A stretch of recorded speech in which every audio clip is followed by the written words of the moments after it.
I didn't do his tail as big as it said because it just looked huge, and I thought he just needed a nice little tail. And I also need help. I need a good lesson on how to attach all these things, because I wouldn't consider him kid-friendly. Like my husband says, he's a showpiece. So he will just sit around. Basically, what this is a Karen Simply Soft pattern, and I followed it exactly. The only thing I changed were the eyes. I didn't like the eyes that they did. So what these are googly eye shank-like buttons. They have a little shank on the back of them. And so anyway, that's him. And I love him, and he did great. First amigurumi project, but I'm not eager to do another one. That was kind of tough for me. And it's not the crocheting part that was tough. It was the sewing all the pieces on that was pretty tough. Later, I'm going to do a tutorial on how to do this loop stitch, because there aren't a lot of tutorials out there, and I had difficulty figuring it out from the ones that I saw. If I remember correctly, this double loop stitch was not there. It was only a single loop stitched YouTube tutorial that I had to use. And note that there's a different technique. You use it one finger to do this short hair, and then to do his bangs you had to use two fingers so that you would get a longer bang. He's cute.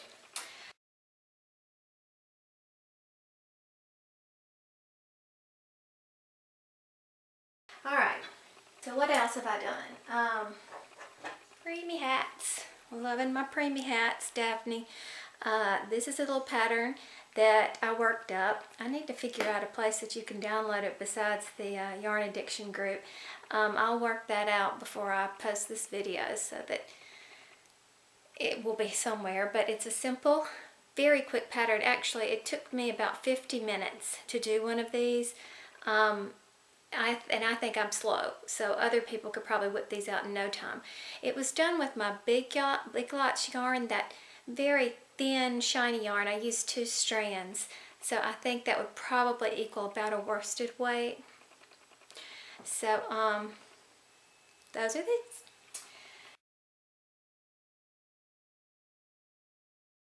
Then, last week I showed you this little baby pattern that I loved so much, this little Preemie pattern. And I did get around to doing a green one.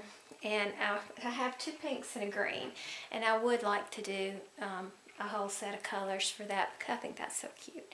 So I'll try to get around to that this week. And then this was with the very last bit of my, sorry, I was drawing a blank, my bamboo yarn. I made 4 of these little preemies. I got 4 of them. So, very, very soft. Talk about fast to work up. These didn't take long at all for this small. And all it is a basic beanie, just double crochet beanie. Okay. Then, dun da da, look what I got. Can you see it? You know what that is? I can't get the light very good in here. That is an Addi Express knitting machine, and I've been having the best time. Let's see if you can see over here what I've been working on. I made a bunch of these little hats. Okay, we got to do something about the light. Okay, cute as a button, but I had a hard time figuring out what style I liked with this machine. And you might take a look at all these that I did and think, why didn't you do more than that? Well, I'll show you. Whoops. These are all my practices that had gone wrong. I started out doing just 1 layer. How can we get a better light in here? Aha! Okay, I started out with just, you do 1 little layer and you do the rolled hem, and you know, whatever, that's okay, but I didn't really like it. And I did a whole bunch of them trying to convince myself that I was going to like it, but I don't. Then I saw where this other person, she has a video called Make Extra Money with Knitted Hat. I don't know, it was just something kind of goofy. And she didn't know anything about knitting or crochet. And she had got one of these machines and she went crazy and she was selling them at one of her craft shows. And this is the style that she invented. She turned it inside out, and then the right side had a little ribbing, and when she rolled it down you end up having it look like a cupcake. So I made one of these, and it's growing on me. I can see it with a little red cherry on the top. I would really like to do this rolled part in, say, a white with speckles, you know, the different color speckles, and then this part white with speckles so that it looks like the frosting of a cupcake, and then have this part be, you know, like the paper of the cupcake. But that's going to take some math as I count how many rows need to be whatever, but I thought she was pretty clever, you know, to turn it inside out like that. Sometimes it takes people who are not familiar with a medium to come up with the more creative solutions. So I always think outside the box. Okay, then I wanted to do a brim on my little hats because that would eliminate the rolled edge on there. And when you do, you can do a brim for loom knitting. You just bring up the bottom and hook it on there, you know, and go to town. But it's not so easy on this machine because it's holding it tight.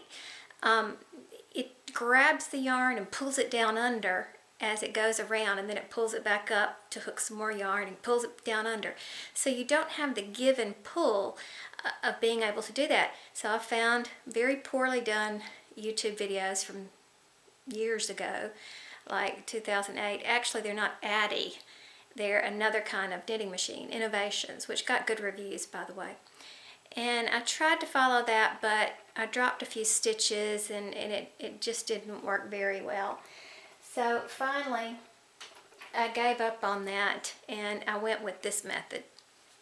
Now basically what I've done is made a big long sock, gathered both ends, and then you just pull it up in the middle like that, and then turn it up, which I think is cute as a bug in a rug.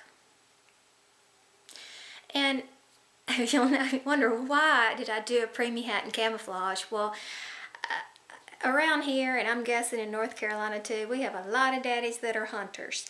And I can just see them getting really excited about having a camouflage hat. Now granted, this was done in Red Heart and Super Saver, and it's rough until you wash it. Now, I did do this Tea Nightsy one without a brim on it, and I actually have fixed the brim. Oh, and by the way, you could probably, you know, count your rows, do very carefully, make a reversible one. So that's what I'm going to try next, but this one's not.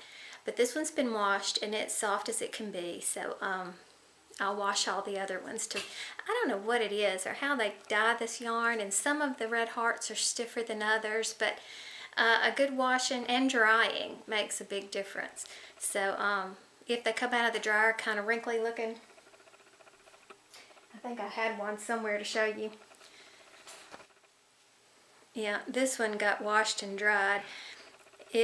We pulled it up and sewed it. This is the one Thomas did, and we pulled it up and we kind of sewed it along the edge, trying to keep the, anyway, this is a mess, so this one won't be done. But you can see how it comes out sort of wrinkly looking. Well, you can fix that by spraying it with a little misty water and stuffing it, and then it'll be perfect again. So that's how to block a hat. But yeah, this is not a take. So I've got lots of them that, here's a situation where I was trying to use waste yarn first, and to see if I could, you know, pull the brim up and hook it with the waste yarn, and it didn't work and all, but I'm learning a lot. So what I have for right now that I'm really pleased with are these little models. So, oh wait, this is a 2-color version, and that's what gave me the idea of doing them reversible. Now, once you put the pom-pom on them, of course, they're not reversible anymore, but you know, you could see where it would work just fine. So I think I'll do a few of those. And this machine is fantastic, and I probably will talk about it in another video for anybody who may be interested, but I know that there's not enough variety of videos on the Addi Express, and there are some details that I'd like to bring out that nobody brought out in their videos. So I'll be talking about that later.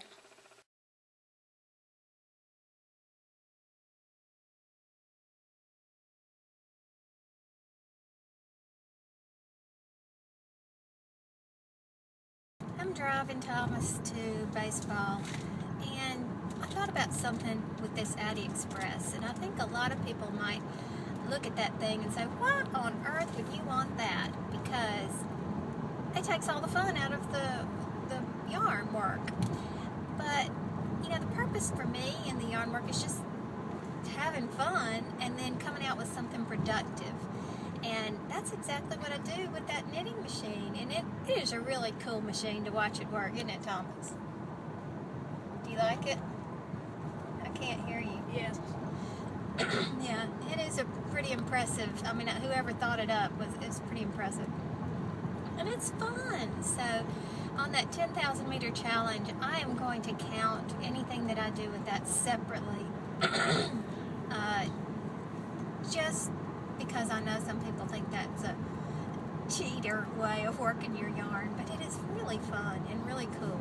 So, yeah, I'll probably be talking about that in a future video. Guess that's all I got for this Cast Off Crew Monday, and I'll be checking in with you later. Bye.